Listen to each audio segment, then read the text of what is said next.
ஸ்ரீ சிவசங்கரா தேவனே, ஸ்ரீ சிவசங்கரா தேவனே. கண்கட்டு வித்தை என்பது ஒரு வகை ஏமாற்று வித்தை அல்லது மாய வித்தை. இது பார்வையாளர்கள் ஏமாற்றிக்கொண்டது போல் தோன்றும் ஒரு மாயாஜால செயலை செய்கிறார்கள். இந்த மாயாஜாலம் பற்றி ஹாலுசினேஷன் அப்படின்னு ஒரு வார்த்தை இருக்குது இங்கிலீஷில். அப்போ கண்கட்டு வித்தைன்னா என்ன? இல்லாத ஒரு விஷயத்த இருக்கிற மாதிரி நம்ம கண்ணுக்கு காட்டுறது. ஹாலுசினேஷன் இஸ் இல்லாத விஷயத்தை இருக்கிற மாதிரி நம்ம கண்ணுக்கு காட்டுற ஒரு மாய தோற்றம். இப்போ நீங்கள் நிறைய பார்த்தீங்கன்னா இந்த பிக்கடலிக் லைட்ஸ்னுவாங்க. அந்த லைட்டெல்லாம் போடுற போது விதவிதமாக நமக்கு தெரியும். ஃபாரின்லலாம் கிராம கொட்டாயங்கள்லாம் அங்கே இங்கெல்லாம் பார்த்தீங்கன்னா விதவிதமாக அதெல்லாம் சுற்றின்னு இருக்கும். இதெல்லாம் நிஜமான லைட்டு மாதிரி நமக்கு தெரியறதுக்கு வாய்ப்புகள் இருக்குது. அண்டு இப்போ பிசி சர்க்கார் இருக்கார், இந்த மாதிரி சில மெஜிஷியன்ஸ் எல்லாம் இருக்காங்க. அவங்க என்ன பண்ணுவாங்க, நாளைக்கு காலையில் 7 மணிக்கு நான் தாஜ்மஹாலை காணாமல் பண்ணிடுறேன்னுவாங்க. அதாவது தாஜ்மஹால் அவ்வளோ பெருசு, அதை நான் இல்லாமல் பண்ண போகிறேன் அப்படின்னு ஜனங்கள்லாம் அப்படியே போய் குமிஞ்சிடுவாங்க. இவங்க என்ன பண்ணுவாங்க, அந்த பேக் சைட் ஆஃப் தாஜ்மஹால்லேருந்து இந்த அமோனியா மாதிரி சில கேஸஸ் இருக்குது, அதை ப்ளோ பண்ணுவாங்க. அப்போ கொஞ்ச நேரத்துக்கு அந்த தாஜ்மஹால் உங்கள் கண்ணுக்கு தெரியாது. உடனே ஜனங்களாம் ஐயோ தாஜ்மஹாலே காணாமல் பண்ணிட்டார் பார்த்தியா அப்படின்னு தப்பாக நினச்சிக்குவாங்க. இதெல்லாம் இது மாதிரி டைப் ஆஃப் ஃபிசிக்ஸ் யூஸ் பண்ணி விளையாடப்படுகிற விளையாட்டுக்கள். இதெல்லாம் தாஜ்மஹால் எப்படி மறைஞ்சிட முடியும்? இப்போ நீ வந்து ஒரு ட்ரெயினில் போகிற, ட்ரெயின் நிற்கிது. அப்போ இன்னொரு ட்ரெயின் வர்ற போது உன் ட்ரெயின் மூவ் ஆகிற மாதிரி தெரியும், ஆனால் உன் ட்ரெயின் மூவ் ஆகலை, அது அங்கே தான் இருக்குது. நீ வேணால் ஒரு அடையாளம் வச்சுக்கோ, இந்த குழாய்கிட்டே என் கம்பார்ட்மெண்ட் இருக்குன்னு. அப்போ உனக்கு நல்லா தெரியும் உன் ட்ரெயின் மூவ் ஆகலைன்னு சொல்லி. அப்போ இந்த கண்கள் இருக்கு இல்லையா, அதில் இந்த மாதிரி காட்சிகள் மாறும். அதனால் நம்ம நினச்சிக்கணும் நம்ம ட்ரெயின் மூவ் ஆகிட்டுருக்கு அப்படிங்கிற மாதிரி நினச்சிக்கிறது. அப்படிலாம் ஒன்றும் கிடையாது. அதான் அந்த ஒளியினுடைய விளையாட்டுக்கள்.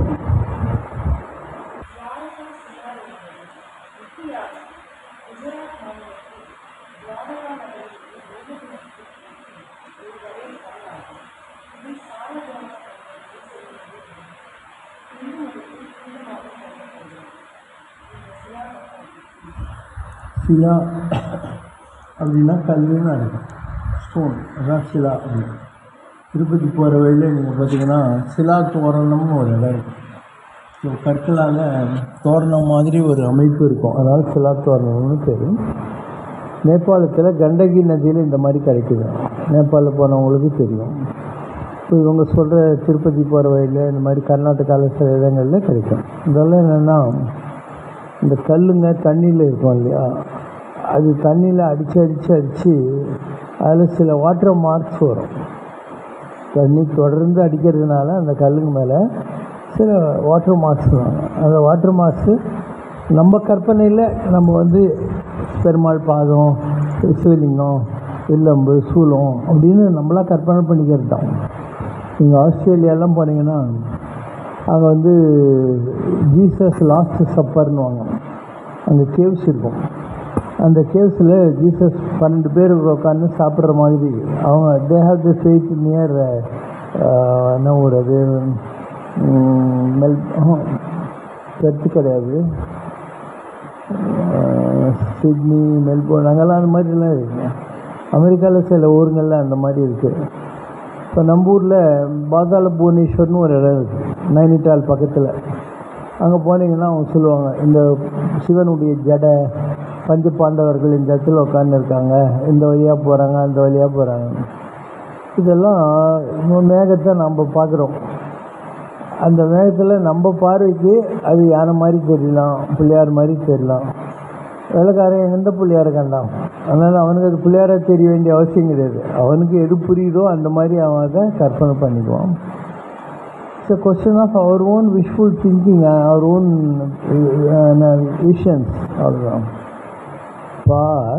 பாரதியார் சொல்கிறார், அங்கே மாலை வானத்தை பார்த்து சொல்கிறார், சுடர் பருதி சூழவே பரமுகில் எத்தனை தீப்பட்டு எரிவன.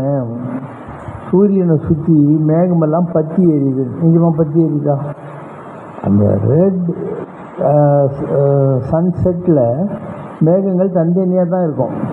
இதனுடைய ரெட்டிஷ் டிண்ட் அது மேலே படுது, அதனால் மேகம்லாம் பற்றி எரியுது. இது ஒரு பொய்டிக்கல் லைசன்ஸ். பார் சுடர் பருதியை சூடவே படர்முகில் எத்தனை தீப்பட்டு எரிவன. ப்ளூ கலர் நம்ம பார்த்தோம்னா dark blue, black, light blue, இந்த மாதிரி விதவிதமான ப்ளூ இருக்கும். நீல வண்ணம் ஒன்றில் எத்தனை வகையடின்னுவார். ப்ளூ கலரில் எத்தனை வகையான வெரைட்டிஸ் இருக்குது பாரு. தங்க தாம்பலம் தாம்பலம் மிதக்கும்ன்றார்.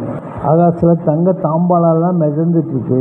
தாம் பல மிதக்கும் இழுக்கடல் ஒளித்திரல் வண்ணக்களஞ்சியம் ஆஹா அப்படின்னார். It's your own visual thinking. ஒரு தண்ணி இருக்குது, அதில் அரக்கு, ஆம்பல் போன்ற மலர்கள்லாம் இல்லையா, அதெல்லாம் ஒரு மாதிரி ரெட்டிஷாக இருக்கும். அதெல்லாம் விழுந்துருக்குது தண்ணியில். அதை பார்த்த உடனே ஒரு மதர் பேர்டு என்ன பண்ணுதான், குட்டி பறவைகள்லாம் கூப்பிட்டு தண்ணியில் நெருப்பு வந்துச்சுன்னு சொல்லி இப்படி அணைச்சிக்கிதான். இதுவும் ஒரு கற்பனை தான். ஒரு தாய்ப்பறவை குட்டி பறவைகளை கூப்பிட்டுக்கிட்டு அந்த தண்ணியில் நெருப்பு வந்துச்சு வாங்க வாங்க அப்படின்னு சொல்லி அதெல்லாம் காப்பாற்றுதான். அல்லர் பழனத்து அரக்கு ஆம்பல் வாயவிழ, அரக்கு ஆம்பல் மலர்கள் வாயவிழ திறந்திருக்கக்கூடிய வெள்ளம்னா தண்ணி. தீப்பட்டது, ஐயோ தண்ணியில் நெருப்பு பிடிச்சிச்சுன்னு. வெள்ளம் தீப்பட்டது எனவெறி புள்ளினம் தம் கைச்சிறகால், பறவைகள் தம்முடைய கைகளாகிய சிறகளால் பார்ப்பு ஒடுக்கும் கவ்வை உடைத்ததோ அப்படின்னாரு. குட்டி பறவைகள் எல்லாம் வந்து அணைச்சிக்குது பார்த்தியா, அந்த பெருமைகளை உடையது சோழ நாடு அப்படின்னா. ஸோ எல்லாமே கற்பனைகள் தான். உங்களுக்கும் நல்ல ஒரு இமேஜினேஷன் இருந்தால் நீங்களும் எதில் வேணால் பார்க்கலாம். இல்லையா, நீங்கள் பார்க்குற பல விஷயங்கள் நம்முடைய மைண்ட்லேருந்து வருது. நீங்கள் காரில் போகிறீங்க, ஸ்கூட்டரில் போகிறீங்க, தூரத்தில் பார்த்தாக்கா ஒரு மரத்தினுடைய நிழல் இருக்கும். அது என்ன சொல்லுவாங்க, இவங்க தண்ணி ஏதோ அங்கே கொட்டி இருக்குது அப்படின்னு தப்பாக நினச்சிக்குவாங்க. காணல் நீர் பேர். அது ஏதோ தண்ணி இருக்கிற மாதிரி தெரியும், ஆனால் கிட்ட போய் பார்த்தா தான் அது காணல் நீர் கிடையாது, அது மாதிரி தண்ணி கிடையாது அந்த இடத்துல, மரத்தோட நிழல் தாங்கிற மாதிரி இருக்கும்.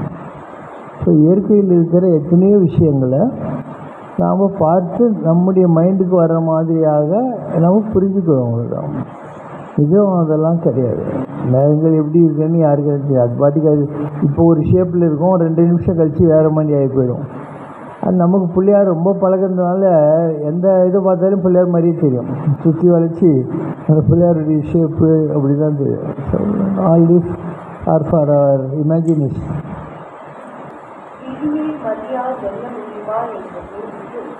ஆன்மீகம் மற்றும் தத்துவ ரீதியாக பல கருத்துக்கள் உள்ளன. சிலர் விதியை மாற்ற முடியாது, அது மாற்ற முடியாதது என்று நம்புகிறார்கள். சிலர் தங்கள் ஞானம் மற்றும் அறிவை பயன்படுத்தி விதியின் விளைவுகளை குறைக்கவோ அல்லது மாற்றவோ முடியும் என்று நம்புகிறார்கள். இந்த பழக்கத்திற்கு பங்களிப்பு அது குறைக்கிறது, கூட்டுறது, இதெல்லாம் கூட ஏற்கனவே ப்ரீ டெஸ்டினின்னு சொல்லுவாங்க. ஒரு விஷயம் நடக்கிறது, நடந்தே தீரும். அப்போது ஒரு விஷயம் மாறுற மாதிரி நமக்கு புரிய வைக்கிறது இல்லை தெரியறது இல்லையா, அது கூட ஏற்கனவே நிர்ணயமாக இருக்குது. முன்னர் நமது இச்சையினால் பிறந்தோம் இல்லை, முதல் இடை கடை நம் வசத்தில் இல்லை. நாம் இந்த உலகத்தில் எதையுமே மாற்ற முடியாது. பாஸ்ட்டு, ப்ரெசன்ட், ஃப்யூச்சர் எதுவும் நம்ம கண்ட்ரோலில் கிடையவே கிடையாது அப்படின்னு சொல்லி இது ஒரு பொயட்டிக்கலாக திங்க் பண்ணுற போது விதவிதமாக கற்பனை பண்ணிக்கலாம். இப்போ விதி விதி விதி மகனே இனி என் செய்குவன் அடமகனே அப்படின்னு சொல்லி துர்யோதனன் சொல்கிறாங்க. துர்யோதனை பார்த்து நான் என்ன சொன்னாலும் உனக்கு புரிய மாட்டேருந்தேன்னு அப்பங்காரன் தலையில் அடிச்சுக்கிற மாதிரி அதுக்கு அர்த்தம். தூரத்தில் பரதன் வந்துருக்கான், ராமரை காட்டிலேருந்து கூட்டின்னு போகலான்னு சொல்லிட்டு. ஆனால் அது புரியாத லக்ஷ்மணன் என்ன சொல்கிறான், அதை புரியாத குகன் என்ன பண்ணுறான், அவன் படையோடு வந்துருக்கான். ராமரை காட்டில் அரெஸ்ட் பண்ணி கூட்டின்னு போகிறதுக்கு இல்லை கொலை பண்ணுறதுக்கு படையோடு வந்துருக்கான்னு நினைக்கிறான். அது இவனுடைய wrong understanding of Rama's nobility. Ramar வர்றது, பரதன் வர்றது உண்மை, இவனை கூட்டின்னு போகிறதுக்காக தான் வர்றாரு. ஸோ அதை பார்த்துட்டு இவங்களுக்கெல்லாம் கோபம் வருதான். அப்போது குகன் ஒரு மாதிரி தன்னுடைய கோபத்தை வெளிப்படுறான். என்ன சொல்கிறான், ஆட நெடும்படை 6 கடந்தவர் போவாரோ, வேட நெடும்படை கண்டு விளங்கிடும் இல்லாளோ, தோழமை என்றவர் சொல்லிய சொல்லரு சொல்லன்றோ ஏழமை வேடன் இறந்தில நெந்தனை ஏசாரோ. என் ஃப்ரெண்டுன்னு சொன்னார் ராமர். நான் ராமரை காப்பாற்றலைன்னு சொன்னால் இவன் ஏன்டா உயிரோடு இருக்கான்னு இந்த உலகம் என்னை திட்டாதான். இதெல்லாம் அவனுடைய பாட்டு கட்சியாக இருக்கும். ஒரு 10 பாட்டு இருக்கும். அஞ்சன வண்ணன் ஆயுர் நாயகன் ஆளாமே வஞ்சனையால் அது செய்திய மன்னரும் வந்தார் செஞ்சனம் என்பன தீமிழ்கின்றன சொல்லாவோ உஞ்சிவர் போய்விடி நாய்க்குகன் என்றனை ஓதாரோ. இப்படி வரிசையாக ஒரு 10 பாட்டு அந்த கோபத்தில் கூப்பிடிக்கிற மாதிரி வரும். இதே மாதிரி ஒரு எமோஷனல் டிஸ்டர்பன்ஸ் லக்ஷ்மணனுக்கு வருது. அவன் என்ன சொல்கிறான், பாரு நான் நீ காட்டுக்கு போனால் கூட வர்றான், அவன் நான் வந்து உன்னை அழிக்கணும்னு சொல்லி வந்துட்டுருக்கான், நான் அவனை என்ன பண்ணுறேன் பாரு. ராமர் சொல்கிறார், ஒருவேளை பரதனுக்கு கெட்ட புத்தி வந்து நம்ம காட்டில் டிஸ்டர்ப் பண்ணலான்னு அவன் வர்றான்னாக்கா அது கூட விதி செய்கிற சதி. நதியின் பிழை அன்று நறும்புணல் இன்மை. ஆற்றுல தண்ணி இல்லைன்னா ஆகாசில் மழை பெய்யலைன்னு அர்த்தம். நதியின் பிழை அன்று நறும் புனல் இன்மை. அவனுக்கு ஏன் கெட்ட புத்தி வந்துச்சு, விதியின் பிழை. நீ வெகுண்டது என்னை, நீ ஏன்பா கோவிச்சுக்கிற அப்படின்னு சொல்லி ராமர் லக்ஷ்மணனுக்கு சொல்கிறான். இவன் ருஷ்டம் மாதிரி சொல்கிறான், விதிக்கு விதியாகும் என் வில் தொழில் காண்டி அண்ணா அப்படிங்கிறான். நான் விதிக்கு விதிக்க போகிறேன் பாரு ஒரு தண்டனை, என்னுடைய போன் டேரோவுடைய பவரை ஒன்று காட்டுறேன் பாரு அப்படின்னு ராமருக்கு சொல்கிறேன். ஒரு 4-5 சீன் போகுது. அப்போது ராவண இவனை மாரிச்சனை அனுப்பிச்சு ராமர் கத்துறாரு, லக்ஷ்மணா அப்படின்னு. இங்கே லக்ஷ்மணன் காவல் இருக்கான் சீதைக்கிட்ட. அப்போ சொல்கிறான், உங்கள் அண்ணனுக்கு ஏதோ ஆபத்து, அவர் தான் உன்னை கூப்பிட்றாரு லக்ஷ்மணான்னு சொல்லிட்டு. நான் சொல்கிறேன், இது அசுர மாய, அதனால் நீங்கள் ஒன்றும் கவலைப்படாதீங்க. அப்போ அவள் லேடி தானே, ஒரு இரிட்டேட்டட் மூடில் உங்கள் அண்ணன் மண்டையை போட்டால் நீ என்னை வச்சுன்னுட்டு காட்டில் என்ஜாய் பண்ணலாம், ஜாலியாக இருந்தாலும் நீ போக மாட்டேன்ற ஒரு கெட்ட வார்த்தையும் சொல்லிடுறான். லக்ஷ்மணா அவளுடைய காலத்தை வர எப்பயுமே வேறு பார்த்தவனே கிடையாது. அவளை தாயோட நினச்சிருந்தான். இவோ அந்த மாதிரி சொன்ன உடனே லக்ஷ்மணனுக்கு ஒரு மாதிரி வெக்ஸ் ஆகி போயிடுறான். இப்போ என்ன சொல்கிறான், ஒரு கோடி கிழிச்சு அண்ணே கிறிஸ்டி இதை தாண்டாதியாவது இருங்க, நான் போய் நீங்கள் சொல்கிறதுக்காக அண்ணனும் பார்க்குறேங்கிறான். அப்போ ஒரு டைலாக் சொல்லுவோம் அந்த இடத்துல, விதி நின்றது பிடர் பிடித்து உந்த நின்றதுன்றான். விதி என் கழுத்தை பிடிச்சி தள்ளுது, நான் என்ன பண்ண முடியுமே அப்படின்ற ஒரு கையேறு நிலையில் அவன் போகிறான்ட்டு கம்பராமன் சொல்கிறான். 5 சீனுக்கு முன்னால் நான் விதிக்கு விதிக்க போகிற ஒரு தண்டனைன்னு சொன்னவன் இப்போ சொல்கிறான், விதி என் காது பிடிச்சி தள்ளுது, நான் போய் தானே ஆகணும், வேறு என்ன பண்ண முடியும். ஆனால் இந்த உலகத்தில் நடக்கிற எல்லா விஷயங்களுக்கு பின்னாலும் ஒரு எழுதப்பட்ட நாடகம் இருக்குது, ஒரு ட்ராமா. அந்த ட்ராமாவினுடைய படி காட்சிகள் நடக்கும். அது மாறுற மாதிரி நமக்கு தெரியுது இல்லையா, அது கூட ஏற்கனவே எழுதப்பட்டிருக்கு. ஒரு ட்ராமா எழுதியாச்சு, அந்த ட்ராமா எழுதுனவன் கடைசி சீன் வரைக்கும் தானே எழுதியிருப்பான். உனக்கு தான் அடுத்த சீன் என்னன்னு தெரியாது. நீ ஒரு துப்பறிவு நாவல் படிக்கிற, துப்பறிவு நாவலில் இவன் கொலை பண்ணியிருப்பானா அவன் கொலை பண்ணியிருப்பான்னு ஒரே சஸ்பென்ஸாக இருக்கும். நீ லாஸ்ட் பேஜில் பார்த்தா தான் யார் கொலை பண்ணான்னு தெரியும். இல்லைன்னா உனக்கு இவனான்னு ஒரு சஸ்பென்ஸ் ஓடிக்கிட்டே இருக்கும். அந்த மாதிரி ஏற்கனவே எழுதப்பட்ட ஒரு புக்கு, ஒரு நாடகம், துப்பறியும் கதை. அதில் நீ அவசரப்படுற ஆளாக இருந்தால் பேசாமல் கடைசி பேஜ் முதலே படிச்சுடு. லாஸ்ட்டு 2 சாப்டர் படிச்சுட்டா நான் கொலை பண்ணியிருப்பான் அவன், அப்புறம் உனக்கு அந்த இன்ட்ரெஸ்ட் இருக்காது. அது சஸ்பென்ஸ் எலிமெண்ட்ன்றாங்க இல்லையா, அது உனக்கு இருக்கிறதுக்கு வாய்ப்பே இல்லை. நீ ஒரு புக்கு வச்சுருக்க, புக்கில் 10 லெசன் இருக்குன்னு வை, ஒரு மாடல் சம் போட்டிருப்பான், அதுக்கு பதில் அவனே போட்டிருப்பான் அந்த பேஜில். ஆனால் மற்ற கணக்கு இருக்குது இல்லையா, அந்த மாடல் சம் ஓட்டி இருக்கிற மீதி 5-6 கணக்கு, அது கணக்கு தான் இருக்கும். நீ தான் அந்த கணக்கெல்லாம் சால்வ் பண்ணிட்டு அது கரெக்டாக இல்லையான்னு தெரிஞ்சுக்கணுன்னா லாஸ்ட் பேஜில் படித்தான்னா சாப்டர் 2 சி, சாப்டர் 3 டி அப்படின்னு அதுக்கு என்ன பதில், இல்லை அதனுடைய நம்பர் என்ன வரும் அப்படின்னு சொல்லி இருக்கும். நீ கடைசி வரைக்கும் வெயிட் பண்ண வேண்டியிருக்கும். அதனால் இங்கிலீஷில் கூட சொல்லுவாங்க, யூ லாஸ்ட் பெஸ்ட்னு. கடைசியில் யார் சிரிக்கிறானோ அவன் தான் புரிஞ்சுக்கிட்டு சிரித்தான், இல்லைன்னா ஏதோ கேட்கಬೇಕಾன்னு முதலே சிரிச்சிட்டான்னு அர்த்தம். So there is a suspense element in our life and you should be willing to face it as it goes. எது நடக்குதோ அதை அதனுடைய போக்கில் விட்டுட்டு நீ வேடிக்கை பார்க்கணுமே தவிர எடுத்து உடனே லாஸ்ட் பேஜை பார்த்துவிட்டு எவன் கொலை பண்ணான்னு தெரிஞ்சுக்கிறதும் இல்லை அந்த சம்முக்கு என்ன விடாங்கிறது ஏற்கனவே பார்த்துட்டு அதுக்கப்புறம் அதுக்கேற்ற மாதிரி உன்னுடைய ஸ்டெப்ஸ் எல்லாம் கேல்குலேட் பண்ணுறதும் எல்லாம் முட்டாள்தானுங்க தானே. அதனால் ஜஸ்ட் என்ஜாய். ஒரு சினிமா பார்க்குற மாதிரி, ஒரு டிடெக்டிவ் நாவல் படிக்கிற மாதிரி உன் லைஃப்பில் என்ன நடக்குதோ எல்லாத்தையும் வேடிக்கை பார்க்கணும். அது சம்ரட்சணால ஒரு பாட்டு இருக்கும், நீ சாட்சி மட்டுமே மனிதா மனிதா. நீ ஒரு விட்னஸ் தான். என்றோ எழுதி வைத்த வசனம் அது எப்படி இருந்தாலும் விசனம். எப்போ எழுதிட்டாங்க டைலாகெல்லாம், அது எப்படி இருந்தாலும் சோகமாக தான் இருக்க போகுது, அது எப்படி இருந்தாலும் விசனம். ஸோ நீ சாட்சி மட்டுமே மனிதா மனிதான். You are only a witness to whatever happens around you அப்படின்னு. இப்போ நம்ம கால்லாம் வாங்கிறதில்ல, எல்லாமே ஃப்ரீ தான், எதுக்கும் காசு கிடையாது. எலக்ட்ரிக் பில்லு அவனா பார்த்து மீட்டரை கொடுத்தா வாங்கிக்குவோம், இல்லைன்னா நீங்கள் எலக்ட்ரிக் பில் கொடுன்னு நான் கேட்டதே இல்லை. இப்போ எங்கேயாவது ஒரு ஆர்கனைசேஷனில் இந்த மாதிரி எழுச்சி கட்டி கால்லாம் வாடகை வாங்காமல் ஃப்ரீயாக கல்யாணம் நடத்திக்கோ, ஃப்ரீயாக கேட்ரிங்க்கு எல்லா இடமும் அரேஞ்ச்மெண்ட் பண்ணி வச்சுருக்கோம், இதெல்லாம் எங்கேயாவது இருக்கா? நீங்கள் சொல்லி பார்க்கலாம். மக்களுக்கு புரியுதா இதெல்லாம் அவர் எப்படி செய்வார்? நம்மக்கிட்ட காசு கேட்கல, பேங்க்லேயும் லோன் வாங்கலை, இதெல்லாம் எப்படி செய்கிறாரு? எப்பயாவது யாராவது யோசனை பண்ணி பார்த்தாங்கன்ற. இப்போ நான் சொல்கிற போது ஒரு நிமிஷம் யோசனை பண்ணால் பண்ணுவீங்க, இல்லைன்னா நார்மலாக இதெல்லாம் யாரும் யோசனை பண்ணுறதே கிடையாது. நம்மக்கிட்ட இருக்கிறவங்களே இப்படி தான் இருக்கிறாங்க. ஸோ ஒரு சோஷியல் சர்வீஸ்ன்றது இன்றைக்கி ஒரு இரலவென்ட் திங்காக போச்சு. எந்த ஒரு நல்லதுக்கும் காலம் இல்லை எனக்கு. இதே லூட் பண்ணு, கல்யாண மண்டபத்துக்கு 4 லட்சம் ஆகும்னு சொல்லு, அது போக எலக்ட்ரிக் பில் தனியாக கட்டணும், அவன் சொல்கிற ஆளுங்க தான் பாத்திரம் கழுவணும், இப்படி எல்லாத்துக்கும் ரூல்ஸ் வச்சுருப்பானுங்க கல்யாண மண்டபங்களில். அதை தான் நீ யூஸ் பண்ண வேண்டியிருக்கும். எலக்ட்ரிக் பில்லெல்லாம் கமர்ஷியல் டேரிஃப் வாங்குவானுங்க, அவன் கட்டுறது கம்மியாக இருக்கும், ஆனால் வாங்கிறது இத்தனை ஒரு யூனிட்டுக்கு உள்ளங்கிற மாதிரி 4 டைம்ஸ் 5 டைம்ஸ் கமர்ஷியல் டேரிஃப் வாங்குவாங்க. ஸோ எல்லா வகையிலையும் ஒரு நல்லது செய்கிறதுக்கு முயற்சி செய்கிற ஒரு அமைப்பு நம்மளுது. ரொம்ப ராமராஜான்னா தர்மத்துக்கு கட்டுப்பட்ட அமைப்புன்னு அர்த்தம். நாம் கரெக்டாக தான் இருக்கிறோம், ஆனால் அது outside world does not understand our nobility and they don't even want to use. இந்த மாதிரி ஒரு ஃபெசிலிட்டி ஃப்ரீயாக கொடுக்குறோம், அதை கூட யூஸ் பண்ணுறதுக்கு புத்தியே வராத ஒரு சொசைட்டியே நாம் என்னத்தை சாதிச்சிட முடியும்னு நினைக்கிறேன். அதனால் நாம்ளும் வெயிட் பண்ணிகிட்டு இருக்கோம், எப்பயாவது ஜனங்களுக்கு நல்ல புத்தி வரட்டுமான்னு. நாம் ரெடி, நம்மக்கிட்ட என்ன இல்லை, எல்லா வசதியும் இருக்குது.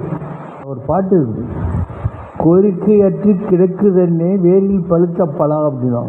பலாப்பழம் இவ்வளோ பெருசு தொங்கின்னு தான், அதை எடுத்து சொலை போட்டு எல்லாருக்கும் கொடுத்து சாப்பிட்றதுக்கு, இல்லை தேனில் ஊற போட்டு சாப்பிட்றதுக்கு கூட ஆள் இல்லைன்னா. கோரிக்கை அற்றி கிடக்குது அன்னே வேரில் பழுத்த பழா அப்படின்னா. தாமஸ் கிரேன் ஒருத்தந்தான், அவன் சொன்னான், முத்தும் பவளமும் மாணிக்கமும் இந்த உலகத்தில் கொட்டி கிடக்குது, ஃபுல் மெனியா ஜம்முன்னு ஆரம்பிக்காங்க. லாஸ்ட்டில் சொல்லுவான், வேஸ்ட் இஸ் ரிப்போஸ் இந்த டெசர்ட் ஏறணும், எல்லாம் வீணாக்கி கொண்டிருக்கக்கூடியது அப்படிங்கிற வருடத்தில் சொல்லுவான். ஆத்ம வித்யா என்பது தன்னை அறிந்து கொள்ளும் கல்வியாகும் அல்லது ஆன்மீக அறிவை குறிக்கும். இது சுய அறிவு மற்றும் ஆன்மீக அல்லது தெய்வீக அறிவு அல்லது அறிவியலை குறிக்கிறது. இதை ரமண பகவான் தமிழில் எழுதியுள்ளார் என்று ஸ்ரீ ரமணா டீச்சிங்ஸ் குறிப்பிட்டுள்ளார். ரமண பகவான் ஆத்ம வித்யா ரமண மகரிஷி அது ரொம்ப சிம்பிள். எந்த ஒரு சிஸ்டமும் கிடையாது. கண்ணு மூடி உட்காந்துட்டு ஊமாயின்னு டெலிகேட் நீர் தான் ரமணருடைய சிஸ்டம் ஆஃப் ஆத்ம வித்யா. நான் யார் அப்படின்னு சரி, நான் தான் குப்புசாமி, எங்கள் அப்பா பேர் கோவிந்தசாமி, முடிஞ்சு போச்சு, இதுக்கு நான் வித்யா பண்ணணுன்ட்டு. அப்படி இல்லை. அவர் என்ன சொல்கிறாரு, உட்காந்து யோசனை பண்ணு, நான் இந்த உடலா இருக்கிறதுக்கு வாய்ப்பு இல்லை. ஏன்னா உடம்புலேருந்து உயிர் பிரிஞ்ச உடனே எடுத்து போய் சுடுகாட்டில் எரிச்சிடுறாங்க. அப்போ இந்த உடல் எனக்கு சொந்தம் இல்லை. இருந்த வரைக்கும் உடம்பார் அழியின் உயிரார் அழிவர், உடலுக்கு உத்தமன் ஒரு பொருள் கண்டேன், அவ்வளோதான். இந்த உடம்புக்குள்ளே உயிர் இருக்கிற வரைக்கும் தான் இந்த உடம்புக்கு மரியாதை. ஷாம்பு, கண்டிஷ்னரு, ஷேவிங்கு, துணி, மணி, செருப்பு, ஷூ எல்லாம் வந்து வரும். அதுக்கப்புறம் செத்து போன பணத்தை வச்சு டெய்லி அதுக்கு ஷூ மாற்றி குளிப்பாட்டி ஷேவிங் பண்ணி ஓடுறாங்க. இல்லை கற்பனை பண்ணாவே தமாஷாக இருக்கு. அப்போ அந்த உடம்புக்குள்ளே ஒரு ஆள் இருக்கான், அதுதான் கடவுள்னு சொல்லு. கடவுள் எல்லாவற்றையும் கடந்து உள்ளே இருக்கிறார். இப்போ ஃபஸ்ட்டு டெரிவேஷன் யோசனை பண்ண உடனே நான் இந்த உடல் அல்ல, என் உடலுக்குள் இருக்கக்கூடிய அந்த உயிர் துடிப்புள்ள ஆர்கானிக் லைஃப் அதுதான் கடவுள் அப்படின்றது. இப்போ உங்கள்கிட்ட ஒரு சூட்கேஸ் இருக்குது. இந்த சூட்கேஸை நீ என்ன சொல்லுவேன்? நான் சூட்கேஸ் நான் சொல்லுவேன், என் சூட்கேஸ் அப்படின்னு இல்லையா? நான் ஷர்ட்டுன்னு சொல்ல மாட்டேன், என் ஷர்ட்டு, என் பேண்ட்டு அப்படி சொல்லுவேன். அப்போது நானுக்கும் எனக்கும் வித்தியாசம் இருக்குல்ல. என்னுடைய உடலோடு உயிரோடு தொடர்பு இல்லாத எந்த விஷயமும் அது வந்து செப்பரேட், இதுக்கு அதுக்கு சம்மந்தம் இல்லை. என் சூட்கேஸ்னால் அது வேறு, இட்ஸ் எ தேர்ட் பார்ட்டிக்கல்னு அர்த்தம். நமக்குள்ளே இருந்தால் அப்படி சொல்ல மாட்டோம். ஸோ நான் வேறு அப்படிங்கிறது வேறு, நம்முடைய உடைமைகள் என்பது வேறு. இது ரெண்டாவது டெரிவேஷன் வரும். இப்போ ஒரு குழந்தையாக இருக்கிற போது என் மூஞ்சி ஒரு மாதிரி இருந்தது, மிடில் ஏஜில் ஒரு மாதிரி, வயசான மாதிரி ஒரு மாதிரி ஆகுது. அப்போ இந்த ஏஜ்ங்கிறது இந்த உடம்புக்கு தான், என்னுடைய ஒலிக்கு கிடையாது. இது ஒவ்வொரு நாளும் யோசனை பண்ணினே வரணும். அப்போது அந்த நான் யார் என்ற கேள்விக்கு விசாரம் செய்யணும். அப்போ நான் என்பது ஒரு ஒளி. இந்த ஒளி என் உடம்புல இருக்கிற வரைக்கும் தான் எனக்கு மரியாதை. அந்த ஒளி உடம்பு விட்டு போயிடுச்சுனாக்கா எனக்கு எந்த மரியாதையும் இல்லை, சுடுகாட்டுக்கு கொண்டு போயிடும். சுற்றி விட போகுது சுற்றம், அவ்வளோதான்.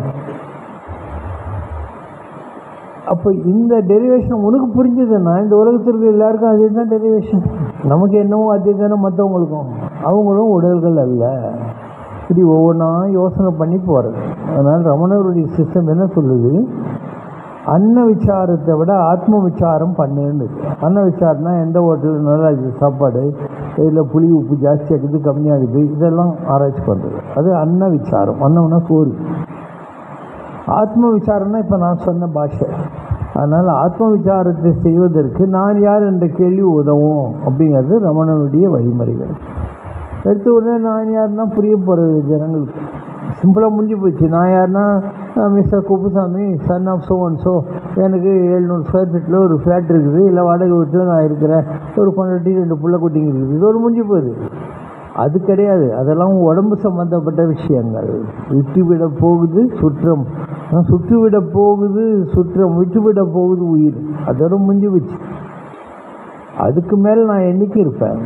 நான் நிரந்தரமானவன், அழிவதில்லை, எந்த நிலையிலும் எனக்கு மரணம் இல்லை, நான் எப்பயுமே சாக மாட்டேன் இல்லையா? பாரதியார் அழகாக சொல்கிறாரு, சாவுன்னு ஒன்று கிடையவே கிடையாது அப்படிங்கிறார். என்ன எப்படி சொல்கிறேன்னா, அவர் சொல்கிறார், நீ பாரு, ராமர் எங்கே இருக்கார்? சரி நதியில் போயிட்டார். கிருஷ்ணர் என்ன ஆனார்? ஒரு வேடன் விட்டு அம்பு காலில் தைச்சு அவர் உயிரை விட்டார். இயேசு என்ன ஆனார்? சிலுவையில் போட்டாங்க. இப்படி எல்லாரை பற்றியும் சொல்லிக்கின்னு வந்து வியாதி வந்து புத்தர் செத்தார், அவருக்கு பாய்சன் கொடுத்துட்டாங்க சாப்பாட்டில். அப்போ நோயாலே மடிந்திட்டான் புத்தர் கண்டி, இப்படி வரிசையாக சொல்லிக்கினே வந்துட்டு நான் சாக மாட்டேன். அப்போ அவ்வளோ பேரும் சேர்த்து விட்டாங்க, நான் சாக மாட்டேன்னா அப்படின்னா, நீ உனக்குள்ளே இருக்கக்கூடிய அந்த எண்ணம் இல்லையா, நான் இந்த உடலுங்கிறத விட்டுடு, அப்போ உனக்கு மரணம் என்ற ஒரு விஷயம் கிடையாது. சொல்லு.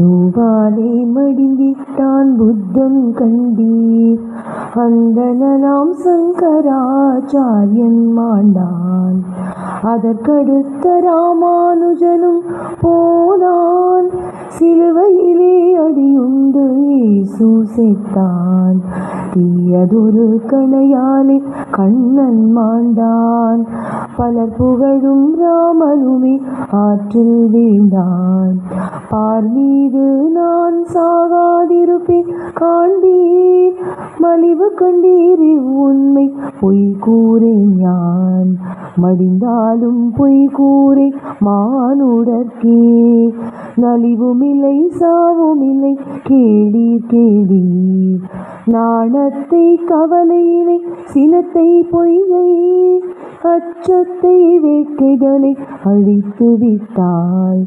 அப்போது சாவும் அங்கே அழிந்து போகும். மிச்சத்தை பின் சொல்வேன் சினத்தை முன்னே வென்றிடுவீர் மேதினியில் மரணமில்லை. சினத்தை முன்னே வென்றிடுவீர் மேதினியில் மரணமில்லை.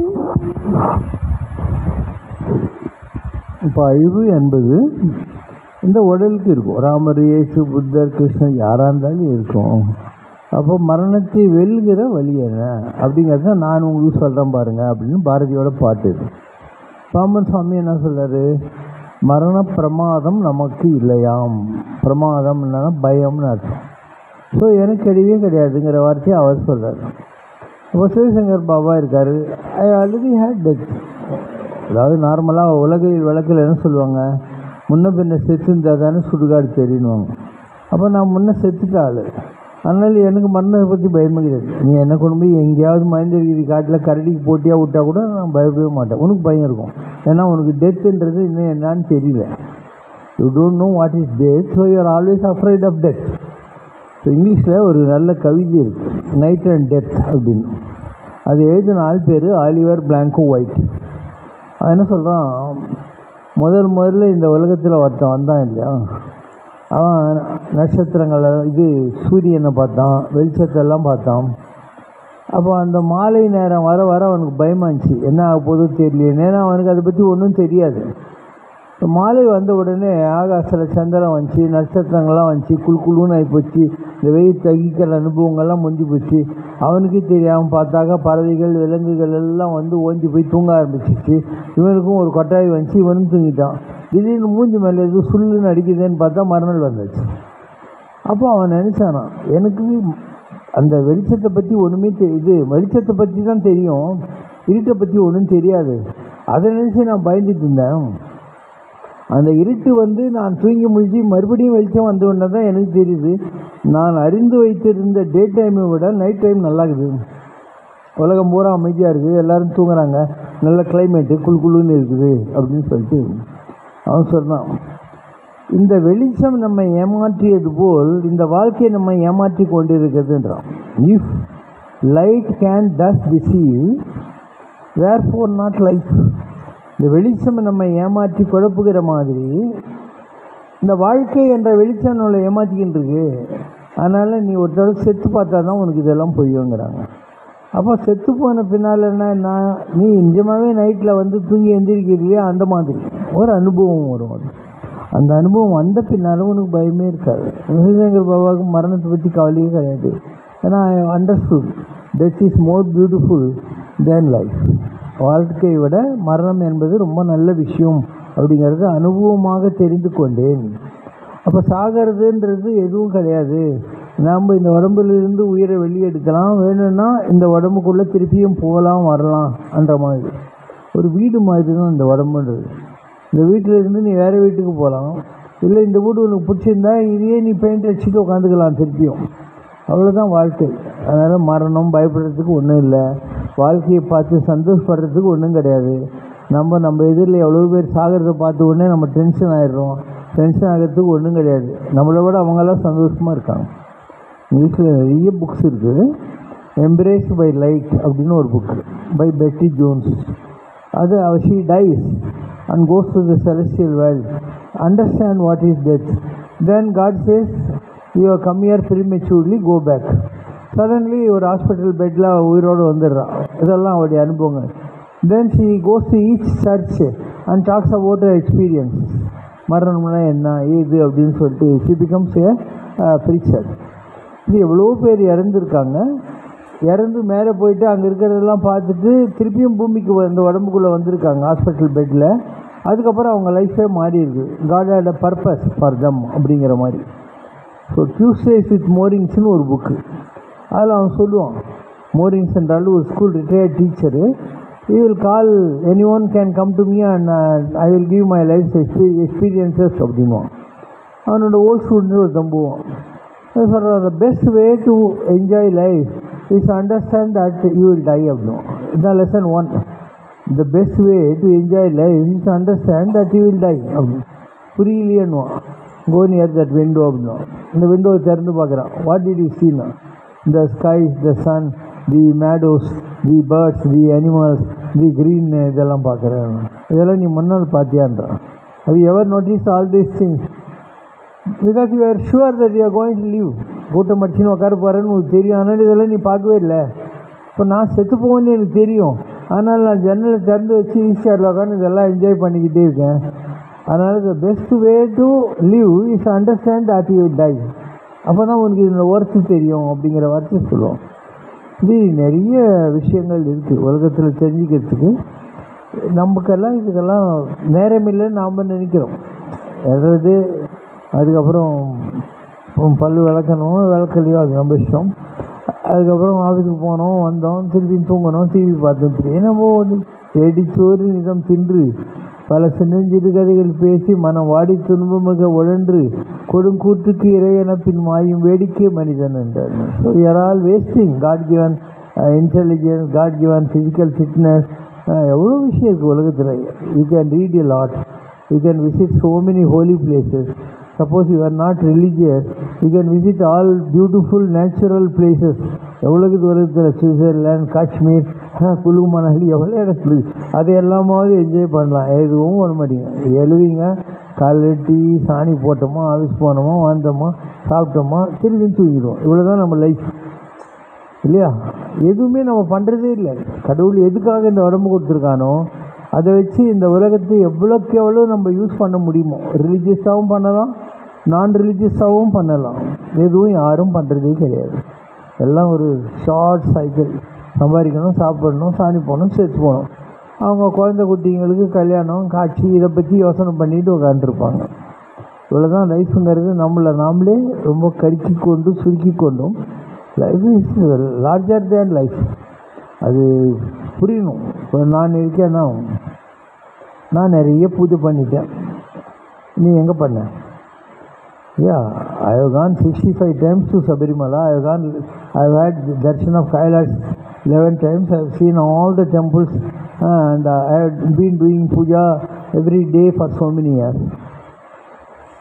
I have created this big an organization.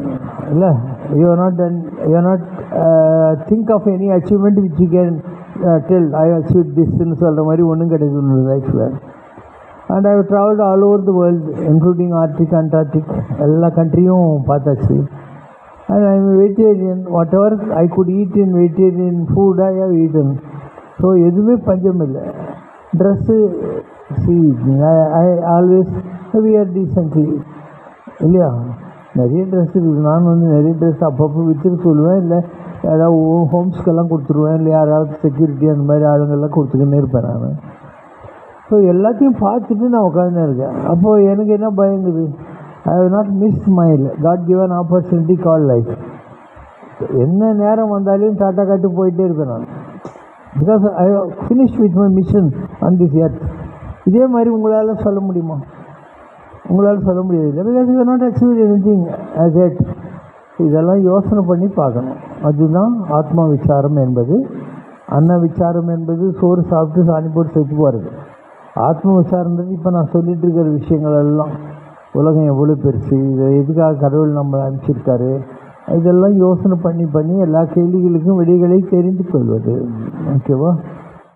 உலகிலம் தேடி வரும் ஒரு ஆலயம், ஓங்காரமூர்த்தி வன்னருளாலயம், இகபர சுகமளிக்கும் இறையாலயம், எழுபிறவி வினையழிக்கும் மன்றாலயம்.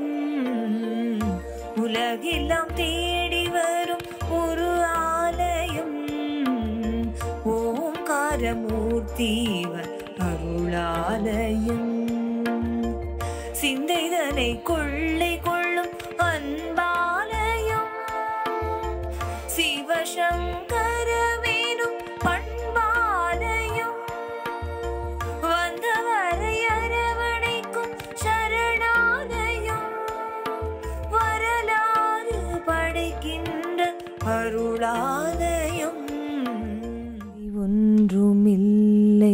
மறைமூர்த்தி கண்ணா குறை ஒன்றும் இல்லை கண்ணா குறை ஒன்றும் இல்லை கோவிந்தா.